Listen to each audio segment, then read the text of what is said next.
The Sandigan Bayan gives Rodante Marcoleta 10 days to explain why he should not be suspended as a senator. Just 2 days ago, Marcoleta pleaded not guilty to plunder charges. Nasa linya si John Riz Calata para sa detalye. Go ahead, John Riz. May pinagkokomento ng Sandigan Bayan 3rd Division si Senador Rodante Marcoleta kung bakit hindi dapat siya patawan ng preventive suspension bilang incumbent senator sa gitna ng kanyang kinaharap na kasong plunder.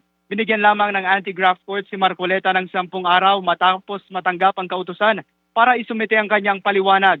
Matatanda ang nahaharap ang senador sa kasong plunder at 3 pilang ng paglabag sa Presidential Decree No. 46 dahil sa pagtanggap ng 75 million peso undeclared campaign donation noong nakaraang taon. Kinukuhanan pa ng Bilyonaryo News Channel ng reaksyon ng kampo ni Senador Marcoleta kaugnay ng kautusan. Balik sa iyo, Mai.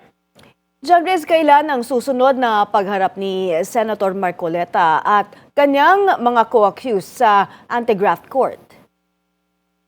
May una nang itinakda ng Sandigan Bayan 3rd Division sa July 28, 29, 30 ang marking of exhibits o evidences para sa kasong plunder at violation of PD 46 ni Marcoleta at 3 iba pa. Habang sa August 10 naman ang pre-trial. Pero sa mga nasabing schedule ayon sa anti-graft court at patay na rin sa nakasanayan dito sa anti-graft court ay hindi required na pumunta ang mga akusado sa mga nasabing kaso. Mike? Maraming salamat, John Riz Calata, nag-uulat.